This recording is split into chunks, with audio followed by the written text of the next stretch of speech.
Well, good evening, good people. Mark Holmes here, and as always, I want to say thank you all for watching, commenting, subscribing, and being part of the Joe Boo Sports Report. Without you guys, as well as you ladies, you know that this literally does not work. Everybody's having a great day. Middle of the weekend here. At least we're one weekend closer to the beginning of the NFL season. Don't forget tomorrow, 5 o'clock Eastern, we'll have our members call it show, 5 o'clock. We started that about, I want to say 4 years ago, because the season was over. We as Cowboy fans were disappointed, and we wanted to vent and still get together because we were used to having Sundays with our live streams, and it's been going great for all these years.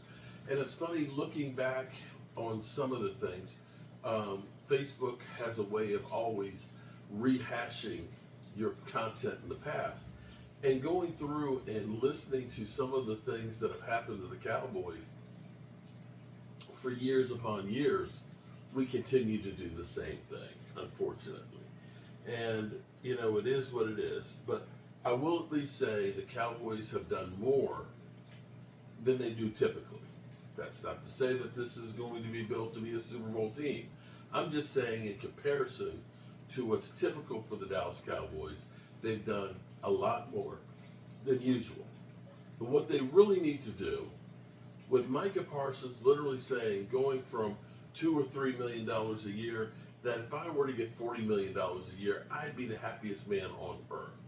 I would be right now, not walking, I'd be running to Micah Parsons right now and saying, we've got a $160 million deal for you right now. Right now. I've seen reports that have had like 186 million. If he's saying he's settled for 40, okay. Guarantee 85 million, give him a 4-year deal. Done. Just like that. Just like that. It's done. It's over. We're finished. We get him locked in. We save some money and we get ready to make some other moves. But I'm afraid the Dallas Cowboys will be the Dallas Cowboys and continue to do what they do, which is nothing. Not in a rush. Let some other guys get paid so they can lose some more cash. Wash, rinse, repeat. Right, baby? Wash, rinse, repeat. That's what we do. One thing that seems to be the case is Brian Schottenheimer has said he wants to run the football. And you've had Miles Sanders. Now keep in mind, Miles Sanders was 3.7 yards a carry. 3.7 yards a carry last year at Carolina. And maybe some of that's because Carolina was just a bad team. And maybe he's not completely spent. I don't know. We'll give benefit of the doubt.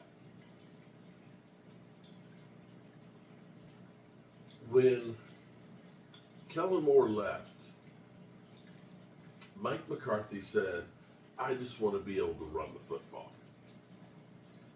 And we all got excited like, yeah, we're going to have a balanced offense. Mike McCarthy is finally going to have a balanced offense. And we didn't until Dak Prescott got hurt. Mike McCarthy loves the deep ball. He loves throwing the football. And running the football was kind of like us as husbands taking out the trash. We take it out because we kind of have to, but we really don't want to. We don't. But Miles Sanders is going on board and basically talking about the running game and what he's learned thus far about it being really a run-first team. I hope it's going to be an effective run-first team. I believe that will be a difference maker for the Cowboys. Now, the funny thing is we've got so many Eagle fans and Eagles that are trolling the Cowboys. It's like literally the Dallas Cowboys are their lifeline. They can't make it without us. Seriously. It gets to be insane. So, I'm sitting here. They had, somebody posted,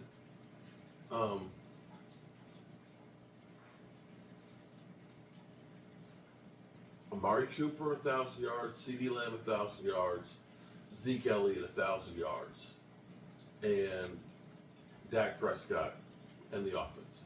And it's true that, and they said, yeah, the Cowboys had all of that, and they didn't win the Super Bowl. Well, we've seen a lot of teams that have had a lot of offense that have not made the Super Bowl. We just have. You could say Dan Marino almost every single year. The funny thing is when you go back and you actually look at that, with Zeke Elliott having 1,000 yards, it was 1,014 yards on 4.2 yards a carry.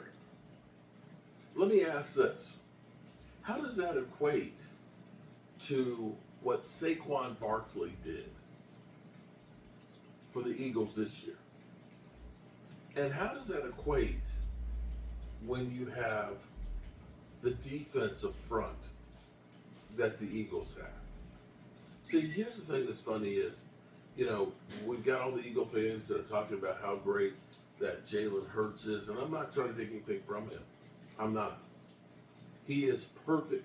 He is a perfect fit for what the Philadelphia Eagles are doing. But let's make no mistake about it. If you were to take Jalen Hurts and put him on the Dallas Cowboys, he ain't winning Super Bowls. He ain't winning Super Bowls.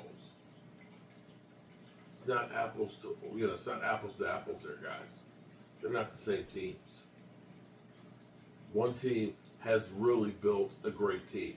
It hurts me. It pains me to say that. But the Eagles have. The Cowboys, well,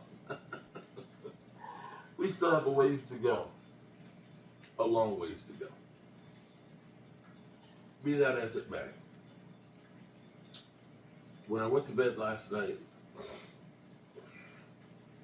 found out that George Foreman, 75 years old, had passed away. George Foreman, who literally resurrected his career, coming back and fighting. Here's what I can remember. I'm old. I'm 59 years old. And when I say I'm old, I don't say that to be I'm old and decrepit and that it's a negative thing. I say I'm old because that means I've lived a life where I've seen a lot of things. And I can remember being a young child with Muhammad Ali. My mother loved Muhammad Ali, spoke like a butterfly, sting like a bee. No one can take the punch of Ali. And see, that was the golden era of boxing. And I remember when George Foreman and Ali were going to fight.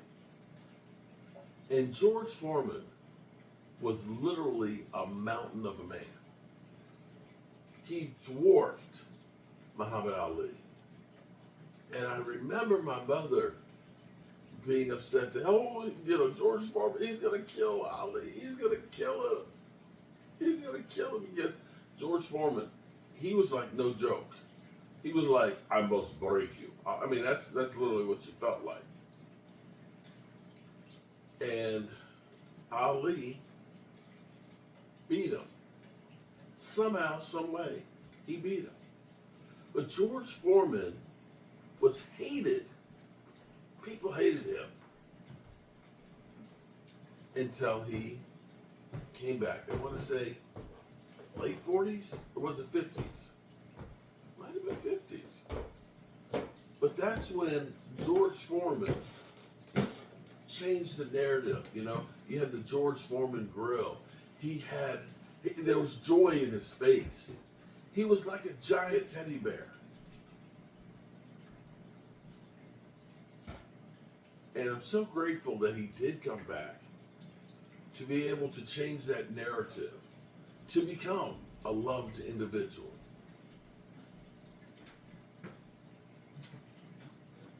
"75 years old. Unbelievable.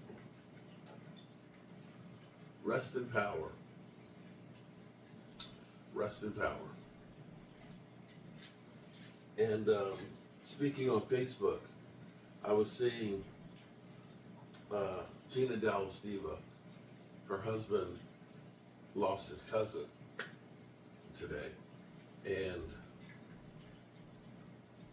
you realize how precious life is. You know, I sit here every night or outside at the fire pit, and I always like to remind you all that life is short and life is precious. And you better get right and make sure the people that you love know that you love them. Because you might not get the chance again, people. I love you all, and I appreciate you guys. And hopefully, tomorrow will be another day for all of us. Rest in peace, George Foreman.